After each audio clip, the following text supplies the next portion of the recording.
This is the time when we move on and discard the old labels of leave and remain. In fact, the very words seem tired to me as I speak, as defunct as big enders and little enders, or Montagues and Capulets at the end of the play. Now is the time to act together as one reinvigorated nation, one united kingdom.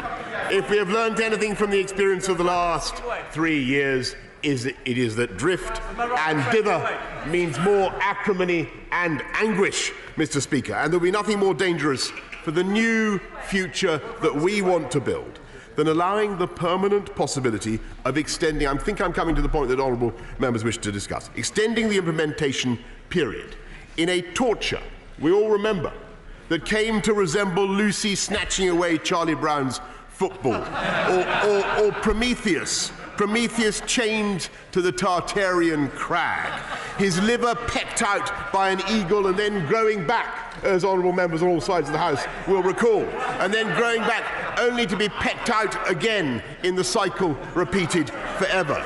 This bill learns the emphatic lesson of the last Parliament, unlike members opposite, and rejects any further delay. It ensures that we depart from the EU on the 31st of January, and at that point Brexit will be done. It will be over.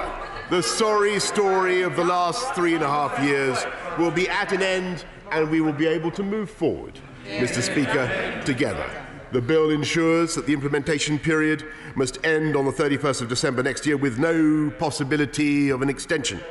And it paves the way for a new agreement on our future relationship with our European neighbours based on an ambitious free trade agreement, with no alignment, with no alignment on EU rules, but instead control of our own laws. And close and friendly relations, Mr. Speaker. This vision of the United Kingdom's independence, a vision that inspires so many, is now, if this Parliament, this new Parliament allows, only hours from our grasp. The oven is on, so to speak. It is set at gas mask 4. We can have it done by lunchtime or late lunch. And we must now begin building our future relationship with the EU.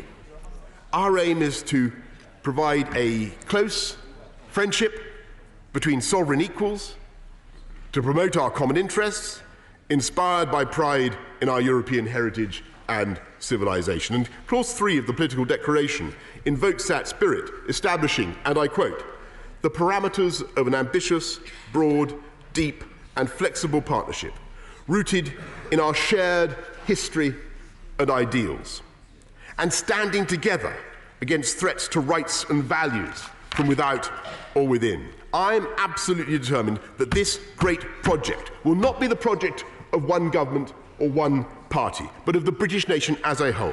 So Parliament, as I have said, will be kept fully informed about the progress of these negotiations. And we should be fortified by a renewed sense of confidence that while our democratic, I think I've given away quite a few times, Mr. Speaker. Come on.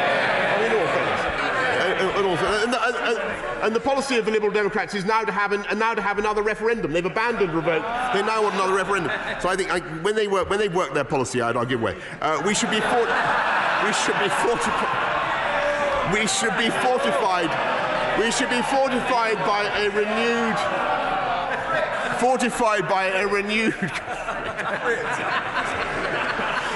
be fortified by a renewed sense of confidence that while our democratic institutions have been tested as never before, if this House comes together now to support this bill, as I hope it will, history will record that the first act of this new Parliament in its earliest days was to break the ice floes and find a new way through, a new passage through to unsuspected oceans of opportunity. And so now is the moment to come together and write a new and exciting chapter in our national story, to forge a new partnership with our European friends, to stand tall in the world, to begin the healing for which the whole people of this country yearn. And it is in that spirit of unity that I commend this bill to the House.